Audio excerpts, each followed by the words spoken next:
dia itu laskarnya Mbah Hasim, panglimanya tidak ada lain adalah Mbah Abbas Buntet. Kenapa? Karena Mbah Hasim memerintahkan kepada laskar santri yang dimobilisasi oleh Nahdlatul Ulama menunjuk panglima. Panglimanya adalah Mbah Abbas Buntet, pengasuh pondok pesantren Buntet Cirebon. Sekarang cucunya, beliau Abbas juga namanya, kakeknya Abbas, cucunya Jadi sejarah ini selalu berulang.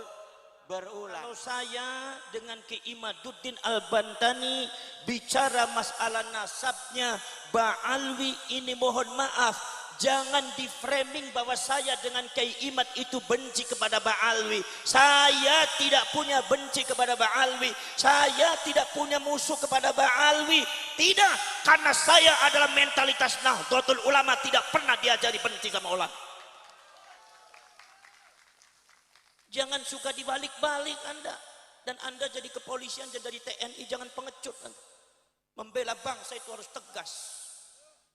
Assalamualaikum warahmatullahi wabarakatuh, saudara sekalian dimanapun Anda berada. Pada kesempatan kali ini kita akan sama-sama menyaksikan duet antara Ki Haji Imaduddin dan Gus Abbas, yaitu dijuluki sebagai dua singa Nusantara ya.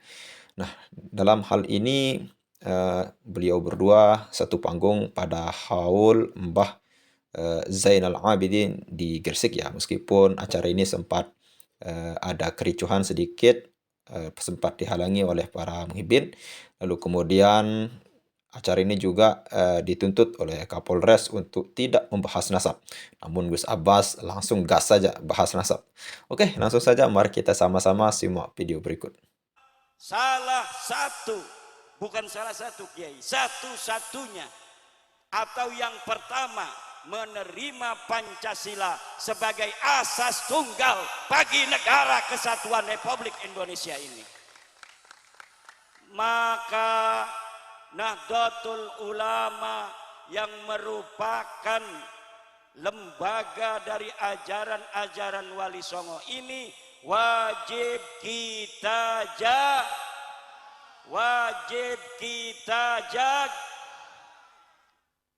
Nahdlatul Ulama di dalam akidah mengikuti paham akidah Ahlus Sunnah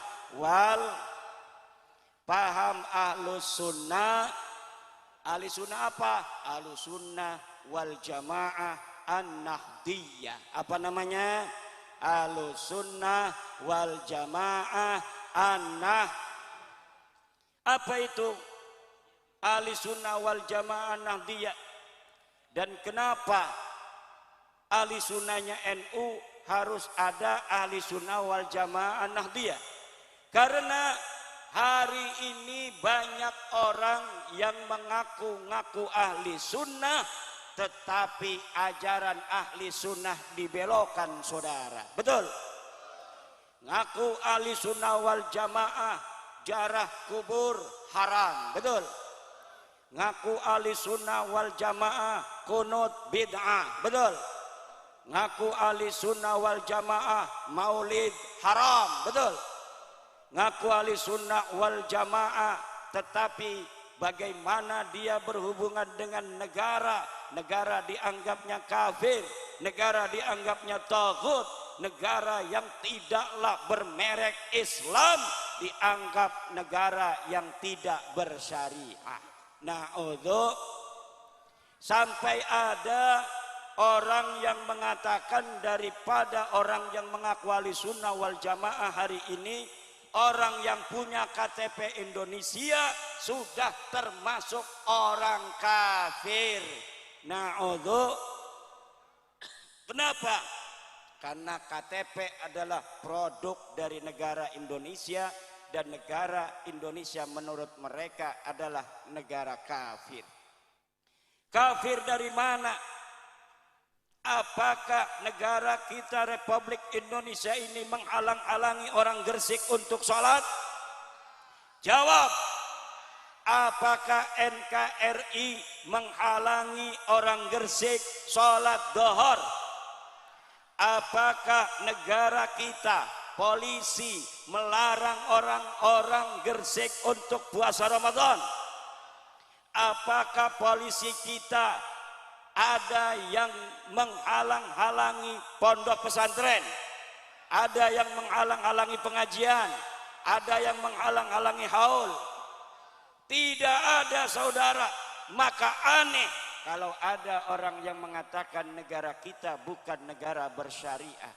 Menurut para kiai-kiai Nahdlatul Ulama, Indonesia ini adalah daulatun syar'iyyatun, negara yang telah bersyariah walaupun mereknya bukan negara syariah. Betul? Bu, dalam tanggi jawabnya apa ya, bukan salah doang. Bu, Indonesia ini dari Aceh sampai Papua itu berjajar pulau, dari Sabang sampai Merauke berjajar pulau-pulau, sambung menyambung menjadi satu, itulah Indonesia.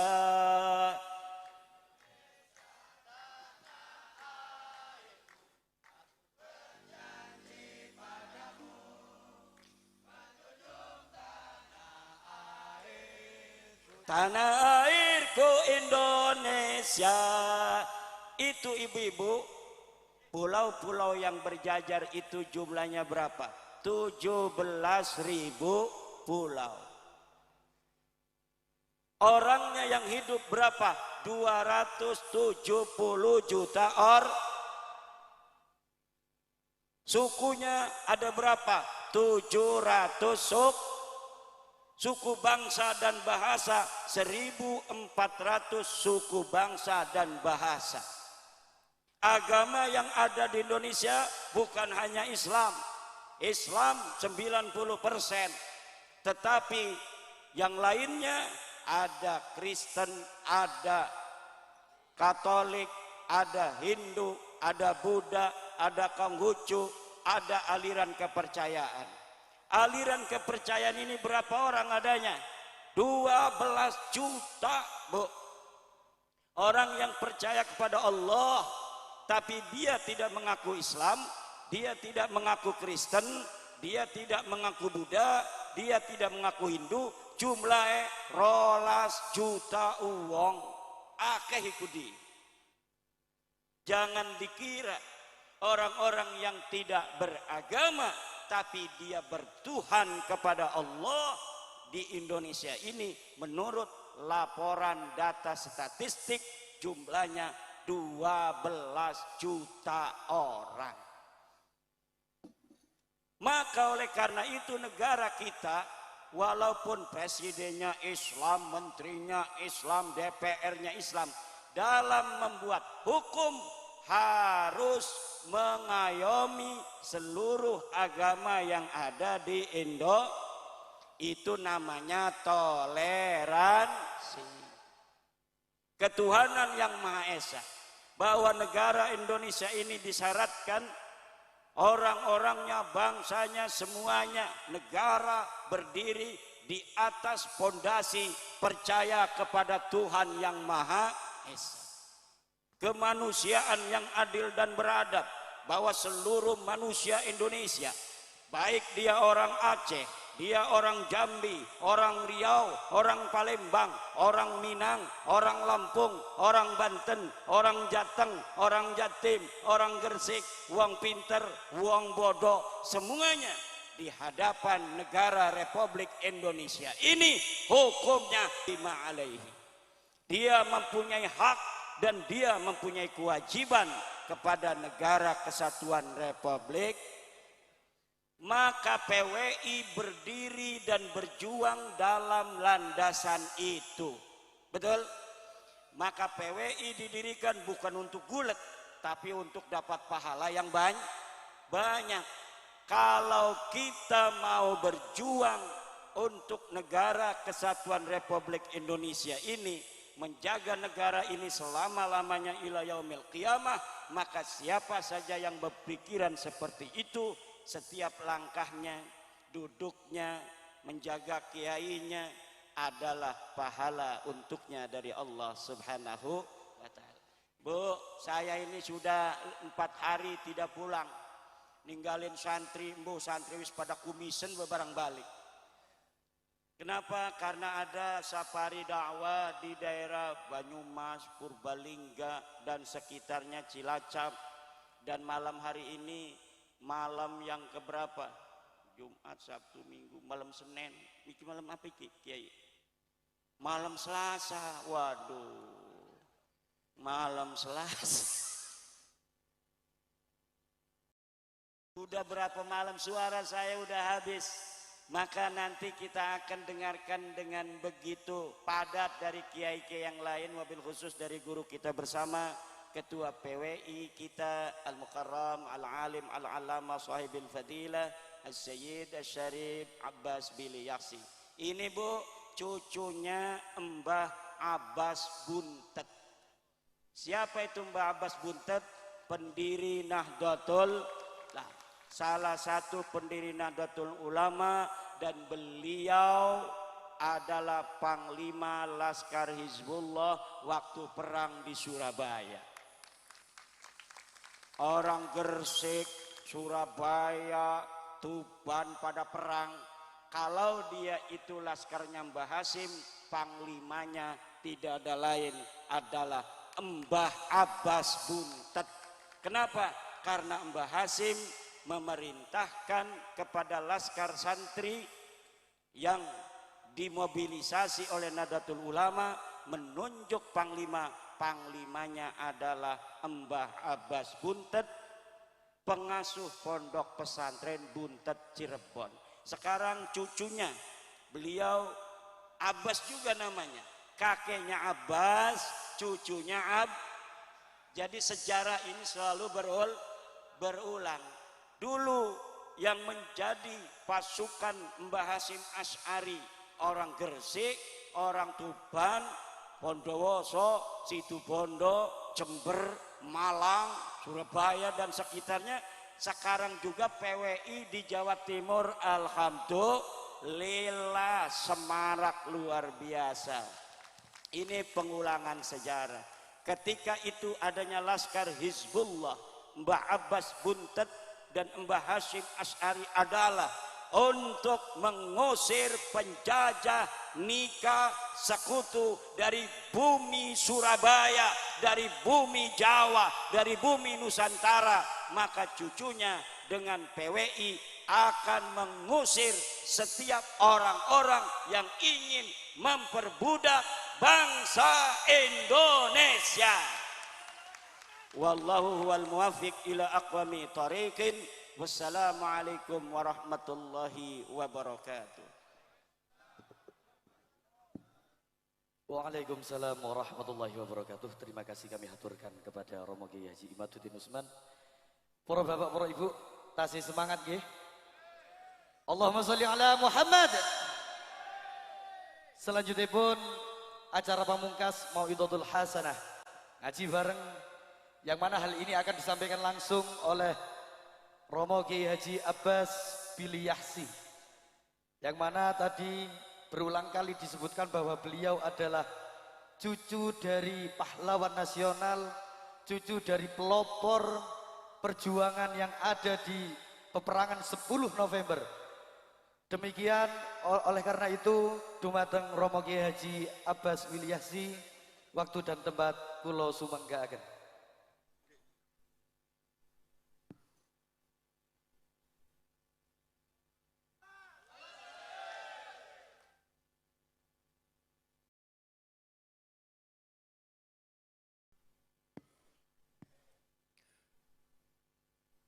Assalamualaikum warahmatullahi wabarakatuh.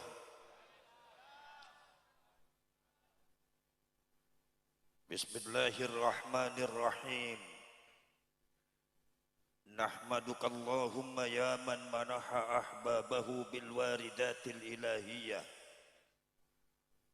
وشرح صدورهم بالفيوضات الربانية وملأ قلوبهم بالعلوم اللدنية وأمدهم من خزائن فضله بالإمدادات الكثيرة المصطفاوية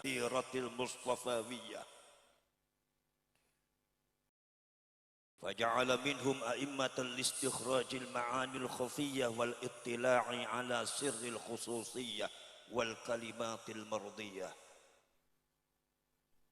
والصلاة والسلام على سيدنا محمد بن عبد الله خير البرية وعلى آله وأصحابه ومن تبع هداه ووالاه لا حول ولا قوة إلا بالله رب اشرح لي صدري ويسر لي أمري واحلل عقدة من لساني يفقه قولي سبحانك لا علم لنا إلا ما علمتنا إنك أنت العليم الحكيم صدق الله العظيم وصدق رسوله النبي الكريم ونحن على ذلك من الشاهدين والشاكرين والحمد لله رب العالمين وبعد Ma'asyiral mukarramin, para alim ulama, para kiai, wabil khusus ingkang kula hormati sahibil fadilah, sahibul bait Gus Sukhairi beserta jajaran beserta santri dan jamaahnya. Ingkang kula hormati sahibul fadilah al-alimul allamah Kiai Imaduddin Al-Bantani, ingkang kula hormati Ketua PWI Laskar Sabilillah Jawa Timur dan para komandan-komandan Laskar Sabilillah se-Jawa Timur dan pengurus PWI se-Jawa Timur, pejabat pemerintah ingkang kula hormati baik sipil ataupun militer, bapak-bapak lan ibu-ibu sedaya muslimin muslimat, mukminin mukminat, hadirin hadirat, nahdhiyin nahdhiyat. Alhamdulillah wa syukrulillah. Dalu menika kula saged kempal ngrawuhi ngalap barokah dumateng panggenan menika, dumateng haulipun Mbah Yai Zainal Abidin. Mugi-mugi kula kali panjenengan dipun paringi dumateng Gusti Allah rahmah inayah ma'unah minad dunya ilal akhirah. Allahumma amin ya rabbal alamin. Salawat lan salam monggo sareng-sareng dipun kersakake kangge Kanjeng Nabi Muhammad sallallahu alaihi wasallam. Mugi-mugi panjenengan sedaya termasuk piantun-piantun ingkang saged nampi syafaatipun Kanjeng Nabi Muhammad sallallahu alaihi wasallam. Allahumma amin ya rabbal. Barusan saya dapat kabar dari seseorang bahwasannya di acara ini tidak boleh membahas nasab. Dan itu yang melarang adalah Kapolresnya panjenengan. Saya sangat menyayangkan dengan adanya mentalitas Kapolres semacam itu yang sangat penakut, tidak berani membela negaranya. Seharusnya panjenengan yang punya seragam yang sudah dibentuk oleh pemerintah untuk membela negara, seharusnya panjenengan ini yang garda terdepan untuk melindungi rakyat Indonesia untuk membela negaranya. Maka saya sangat menyayangkan dan mohon maaf tolong sampaikan salam saya kepada Pak Kapolres.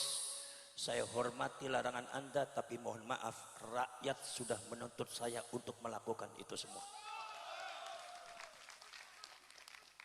Jadi kemudian mohon maaf Bukan berarti saya menyindir atau supaya saya benci, bukan.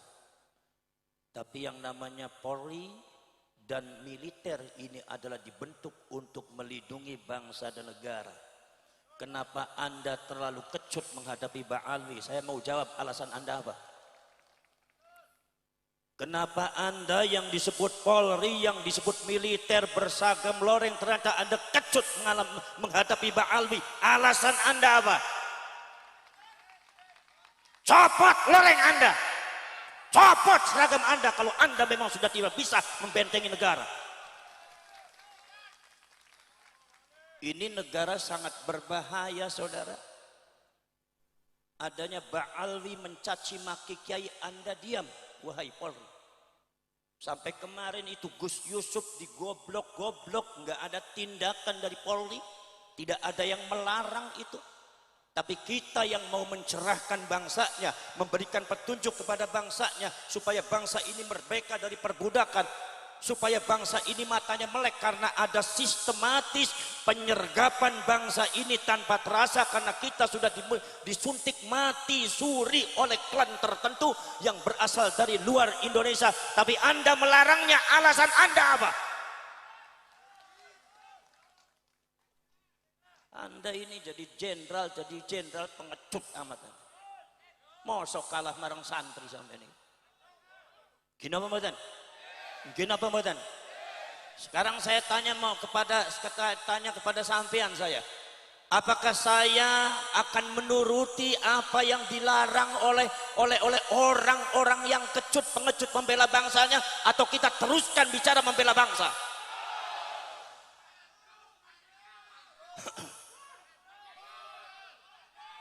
Kita tidak untuk perang, kita tidak untuk membenci, tetapi ini bangsa sudah diinjak-injak, ini negara sudah diinjak-injak, dan ini bukan hoax, ini bukan fitnah.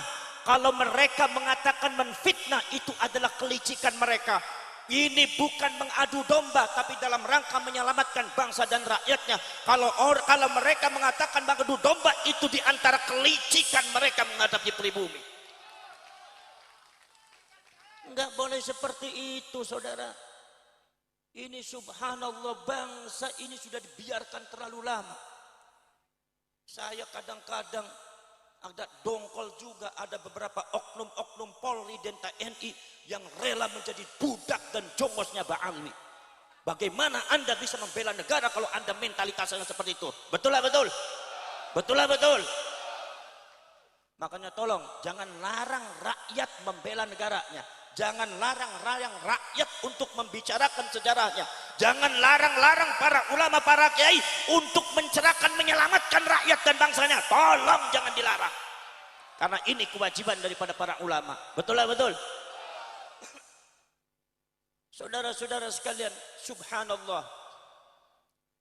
Saya itu saudara-saudara sekalian, mohon maaf kalau saya dengan Ki Imaduddin Al-Bantani bicara masalah nasabnya Ba'alwi ini, mohon maaf, jangan di framing bahwa saya dengan Kiai Imad itu benci kepada Ba'alwi. Saya tidak punya benci kepada Ba'alwi, saya tidak punya musuh kepada Ba'alwi.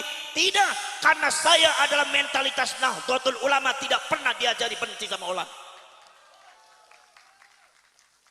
Jangan suka dibalik-balik Anda. Dan Anda jadi kepolisian dan dari TNI, jangan pengecut Anda. Membela bangsa itu harus tegas. Harus tegas, jangan pelempam-pelempam, melencang-melencang seperti itu. Ini bangsa perlu pencerahan, ini rakyat perlu penyelamatan. Ini sejarah lagi perlu dibuka, ini rakyat.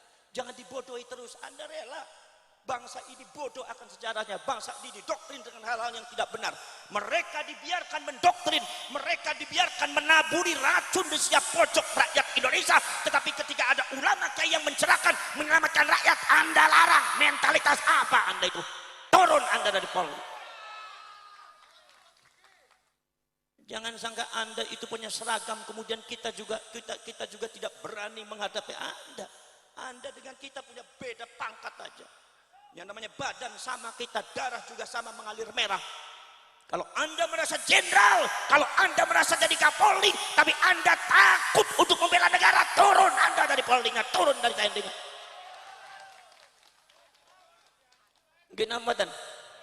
Mungkin amatan. Mohon maaf saudara, ini masalah bangsa bukan hoax. Ini masalah sudah bahaya. Ada penyerbakan sistematis yang dilakukan oleh klan Ba'alwi untuk menguasai Indonesia. Ini bukan hoax, datanya real ada. Dan rakyat harus tahu, dan rakyat harus bergerak, dan rakyat harus membela bangsanya, dan rakyat harus melek semua, rakyat harus bangun semua, karena ini adalah bangsa-bangsa kita, negara-negara kita, sejarah leluhur kita yang dibangun dengan darah, yang dibangun dengan nyawa, tidak mungkin dipecundangi oleh orang-orang yang tidak benar. Betul lah betul? Betul lah betul? Masya Allah para syekh, para sedulur, lihat saudara-saudara sekalian, akidah daripada rakyat Indonesia itu sudah didoktrin dengan hal-hal yang tidak benar. Akidah Ahlus Sunnah wal Jamaah yang ditanamkan oleh ulama-ulama Ahlus Sunnah wal Jamaah, yang ditanamkan oleh ulama-ulama NU, yang ditanamkan oleh Wali Songo semenjak dulu, sejak abad ke-13 sampai abad ke-19, ditanamkan dengan bersusah payah, mengorbankan nyawa, mengorbankan darah, mengorbankan segalanya, dihancurkan oleh klan Ba'alwi dengan racun-racunnya tidak benar. Akidahnya banyak yang hancur. Anda sebagai kiai jangan diam. Kadang-kadang ono kok kiai ning Jawa Timur sing ambivalen ngadepi Ba'alwi be ora wani. Wis ora usah dadi kiai meneh wae. Pantesan ning bojo be ora wani lawan Ba'alwi ora wani. Biasanya kayak model kayak kue biasanya yang kotor ngoten bojone mung siji ati wedian gak waneh. Iku para sedulur, akidah ini hancur Kiai. Bagaimana mungkin tidak hancur? Kalian buka kitabnya secara nyata. Saya dengan keiman dan para ulama, para kiai yang sadar akan itu semua, dibuka manuskripnya, dibuka datanya dan kitab-kitabnya. Dan Anda sekarang sudah tahu semua diterapkan di Indonesia, menghancurkan akidah. Bagaimana saudara-saudara sekalian? Ada seorang doktrin oknum Habib. Saya bicara oknum Habib, artinya bukan Habib semuanya. Jadi ente Habib yang benar, gak usah tersinggung. Kalau ente ikut tersinggung berarti ente sama-sama gak benar. Kenapa? Saudara-saudara sekalian, di framing apa? Katanya ada seorang Habib bisa mengatur takdir Allah. Ada katanya seorang Habib yang bisa mengatur orang masuk surga. Bahwasanya Allah kalau seandainya mau memasukkan surga kepada seseorang, izin dulu sama Habib ini. Berarti artinya otoritas Habib ini lebih besar daripada Allah. Berarti pemilik surga ini Habib bukan Allah. Berarti makom kedudukan derajat Allah di bawah Habib. Ini adalah pengrusakan akidah yang segera harus diberesi. Dan ini dari klan Ba'alwi. Ini dari Ba'alwi nih. Saya harus mengatakan dari Ba'alwi. Kenapa? Uang nyatanya dari Ba'alwi. Kalau seumpama saya bilang itu bukan dari Ba'alwi, nyatanya dari Ba'alwi, bohong saya namanya. Dan rakyat harus tahu. Dan kalian harus melek. Betul ya betul? Poros cerek, poros setulus tepawan. Rusak ini akidahnya, rusak saudara. Masya Allah. Ada katanya seorang Habib yang bisa mengatur takdir Allah. Ada katanya seorang Habib yang bisa mengatur malaikat. Al-Imam Abu Abdullah Muhammad bin Ismail Al-Bukhari di dalam kitab Sahihul Bukhari meriwayatkan Kanjeng Nabi pada waktu di akhirat nanti, Kanjeng Nabi mengatakan nanti di akhirat itu malaikat Malik berkata sama saya, ya Rasulullah, itu ada umatmu satu orang ada di neraka. Rasulullah menangis kaget. Kata Rasulullah mengatakan, ya Malik, tolong keluarkan umat saya dari neraka. Tolong keluarkan umat saya dari neraka. Rasulullah sampai menangis. Minta sama Imam Malik supaya Imam Malik mengeluarkan umatnya Rasulullah dari api neraka. Apa jawabnya Imam Malik? Kata Imam Malik, ya Rasulullah, kalau itu perintahnya panjenengan, mohon maaf masih belum bisa dilakukan. Karena kami adalah bangsa-bangsa yang diciptakan oleh Allah, yaf'aluna ma yu'marun, melakukan sesuatu apabila diperintahkan oleh Allah, kecuali kalau Allah yang memerintahkan maka akan aku lakukan. Tapi kalau hanya engkau yang memerintahkan, mohon maaf ya Rasulullah, belum bisa aku laksanakan. Rasulullah afdalul anbiya'i wal mursalin, Rasulullah sayyidul anbiya'i wal mursalin, wa afdalul makhluqat alal itlaq, makhluk yang paling mulia kedudukan derajat di depan Allah. Itu malaikat Malik diperintah oleh Rasulullah. Rasulullah memerintah malaikat Malik, malaikat Maliknya jawabnya, mohon maaf ya Rasulullah, kalau itu perintahnya panjenengan masih belum bisa dilakukan. Rasulullah saja tidak bisa ngatur malaikat, ini keadaannya ada oknum Habib bisa ngatur malaikat, berarti artinya ada kedua seseorang yang kedudukannya di atas Rasulullah, yaitu para Habib. Ini sesat, saudara, sesat. Kadang-kadang yang jadi orang Madura main telan-telan aja orang Madura. Tahu Habibnya kayak gitu, telan aja. Jadi hilang ente kemaduraannya itu. Betul lah betul? Betul lah betul? Mumat apa betul? Gak apa-apa Mumat. Ngaku nang kene gurung dipai maemnya mumet kok. Biasanya Gus Jami iki nek aku teko biasanya dikei maem, bar niki gak ana maem ngono. Aku jabur terus kayak kowe iki nek gak eman gak sayang marang kiyaine ki wong Jawa Timur ya. Oke, saudara sekalian, luar biasa sekali apa yang kita saksikan barusan itu terkait dengan apa yang disampaikan oleh Kiai Haji Marudin dan Gus Abbas ya. Ternyata ada fakta yang menarik yang Kiai Haji Marudin sampaikan terkait dengan kakek daripada Gus Abbas Buntet ya, yaitu Mbah Abbas Buntet. Ya, jadi beliau itu kata Kiai Haji Marudin sebagai panglima perang daripada Mbah Hashim Asy'ari atau Kiai Haji Hashim Asy'ari pendiri NU. Dan juga Mbah Abbas Buntet ini sebagai pahlawan nasional, ikut perang melawan penjajah. Luar biasa sekali. Makanya kita tidak heran kalau kita lihat berapi-apinya keberanian daripada Gus Abbas Buntet ini untuk menyampaikan kebenaran, apalagi menyampaikan daripada diskursus nasab ini, membenarkan kemudian membela daripada tesis Kiai Haji Imaduddin. Bahkan beliau menjadi ketua daripada PBI ya. Luar biasa sekali. Dan Gus Abbas Buntet ketika baru pertama ceramah tadi sempat mendapatkan informasi, kata beliau dilarang oleh Kapolres untuk jangan membahas nasab Ba'alawi. Namun ketika bertanya kepada jemaah apakah saya akan mengikuti polisi, larangan polisi atau tidak. Tapi jamaah jangan ikuti, tetap bahas nasab Ba'alawi ya. Akhirnya terjadilah pembahasan singkat dari nasab Ba'alawi. Beliau menyampaikan ya apa adanya sesuai dengan fakta di lapangan, salah satunya yaitu oknum habaib ya. Ini oknum ya, bukan semua habaib, oknum saja. Itu menyampaikan bahwa seorang habib bisa mengatur malaikat ya, yang atas izin habaib ini sajalah malaikat bisa atau bisa orang memasukkan surga atau neraka.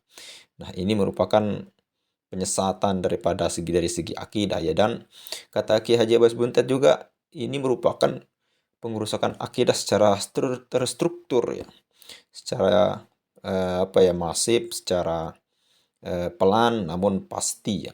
Dan banyak hal itu dibuktikan dengan berbagai macam pemalsuan makam yang selama ini kita anggap oknum habib itu baik-baik saja, ternyata dia di balik dalang daripada pemalsuan makam ini. Itu banyak yang terjadi, saudara sekalian. Oke, mungkin hanya itu saja yang bisa kita tanggapi dari video ini. Mohon maaf kalau saya salah kata. Sekian, Assalamualaikum warahmatullahi wabarakatuh.